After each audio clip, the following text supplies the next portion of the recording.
আসসালামু আলাইকুম, আমি মেহেদ হাসান। আমি আজকে আপনাদের মাঝে একটা ভিডিও নিয়ে হাজির হলাম F64 gear 2 and EasyJet plus নিয়ে। বিগত সময় আমাদের কাছে আগে যে ডিভাইস ছিল EasyJet প্লাস, তারপর অ্যাড হয়েছে গিয়ার 2, তারপর অ্যাড করলাম আমরা F64 অ্যান্ড গিয়ার 2। আমি মোটামুটি বাংলাদেশে অনেক আগে থেকে ইউজার, যখন অ্যাভেলেবেল ছিল না আমি তখন থেকে এই ডিভাইসগুলি ইউজ করি। কিন্তু আজকে আপনাদের সামনে যেটা নিয়ে আসলাম সেটা হলো F64। অনেকেই আছেন নিজের শখের ফোন সেল করে F64 কেনেন, অনেকে আছেন নিজের দোকানের অনেক কিছু সেল করে F64 কেনেন। কেন কেনেন? আপনি ফেসবুকে রিভিউ দেখেন খুব ভালো, বা আপনার পার্শ্ববর্তী কোনো দোকানদার উনি সিপিইডি করে ভিভো, এটা দিয়ে কাউন্টার জিরো করে F64 দিয়ে আপনিও মনে করতেছেন খুবই ভালো, কিন্তু আপনার কাছে আগে থেকে কোনো ডিভাইস নাই। না আছে আপনার কাছে মিপি টেস্টার, না আছে ইউফাই, না আছে EasyJet প্লাস।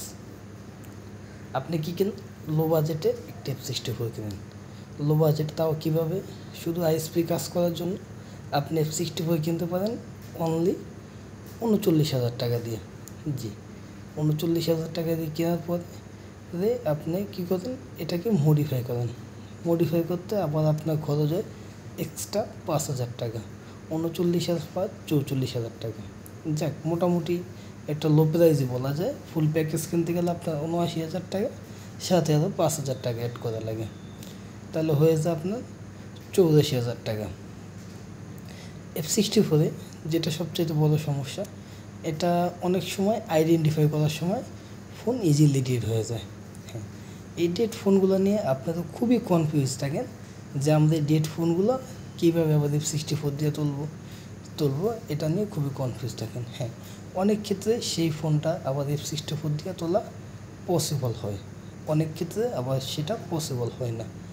আপনার F64 দিয়ে ডেট হলে অনেক সময় 80% সময় ওই ফোনটা F64 দিয়ে তোলা সম্ভব হয় না। সেক্ষেত্রে আপনার ইউপিএস হলে গিয়ার 2 আর এমএমসি হলে EasyJet বা ইউফাই দিকে আপনার ফোকাস দেওয়া লাগে, ওটা দিয়ে তোলা পসিবল হয়। বিশেষ করে এই দেখেন, এই যে আমার যে আইএসপিটা দেখছেন, এটা মডিফাই করতে আপনাদের 5,000 টাকা লাগবে। যদি আপনি কোনো ভালো ব্যক্তি দিয়ে করান 5,000 টাকা। মোতালেব প্লাজা যারা আছে সিনিয়র এইগুলো সেল করে, তারাই বিশেষ করে মডিফাই করে 5,000 টাকা নেয়। আমি নাম নাই বললাম, তাহলে 5,000 টাকা আপনার জন্য এটা মোটামুটি এক্সট্রা একটা খরচ। হ্যাঁ, F64 ডিভাইসটা খুবই ভালো। কাদের জন্য? আমি ভিডিও শুরুতেই বলছি, যারা ভিভো সিপিইডি বা কাউন্টার জিরো করে তাদের জন্য। হ্যাঁ, F64টা আরও বেটার যারা হার্ডওয়্যার এক্সপার্ট তাদের জন্য, আর নেটওয়ার্কের RFI চেকের জন্য। F64 সবচেয়ে যেটা পজিটিভ দিক হলো, আমরা বিগত দিনে যেই ফোনগুলো রাইট প্রোটেক্ট যে ফোনগুলো পেয়েছি, ওই ফোনগুলো আমরা বিগত দিনে কাজ করতে পারি নাই। অথবা আমাদের মিডিয়াটেকের ক্ষেত্রে যদি দাম না থাকতো, আমরা এমএমসি ইউপিএসগুলো কাজ করতে পারতাম না। আমরা শুধু দাম খুঁজতাম। F64 আমি যখন নিয়েছি তখন হলো গিয়ার 2তে বা EasyJet প্লাস কোনোটা দিয়ে স্ক্যাটার ফাইল ধরানো যেত না, জাস্ট শুধু F64 নেওয়া যেত। যখন F64টা বের হয়েছে তখন অনেক খোঁজাখুঁজির পরে এটা পেয়েছি বাংলাদেশে, তখন অ্যাভেলেবেল না। এখন মোটামুটি গিয়ার 2তে EasyJet সবটাই স্ক্যাটার ইউপিএসের ফাইলগুলো নেয়। F64 অনেক সময় আইডেন্টিফাই করতে যেয়ে ফোন ডেট হয়। অনেক টেকনিশিয়ান আমাকে বলছেন, ভাই এটা আইডেন্টিফাই করতে ডেট হয়। হ্যাঁ, এটা আইডেন্টিফাই করতে ডেট হয়, এটা F64 একটা অনেক বড় ব্যর্থতা। কিন্তু আমরা আপনি কারো সিনিয়র টেকনিশিয়ান F64 ইউজ করে ওটার উপরে নির্ভরশীল আপনি F64 কখনো কিনবেন না। এখন আপনার কাছে EasyJet প্লাসও নাই, গিয়ার 2ও নেই। এখন আপনি ফোনটা F64 দিয়ে কাজ করে ফোনটা ডেট। এখন আপনি ফোনটা ব্যাক করে দিলেন, এই ফোনটা গেল অন্য এক টেকনিশিয়ানের কাছে, অন্য এক দোকানদারের কাছে। উনি এই কাজটা করে দিয়ে কাস্টমারের থেকে বললো, উনি এত বড় টেকনিশিয়ান, ওনার থেকে কাজ ব্যাক আসলো, ওই কাজ উনি করলো। উনি কিন্তু কাজ সাথে না কাছে গল্প করবে। আবার আপনি ওই কাজটা নিয়ে ওই টেকনিশিয়ানের কাছে গেলেন, উনিও কিন্তু বলবে উনি এত বড় টেকনিশিয়ান, উনি আমার কাছে কাজটা নিয়ে আসছে।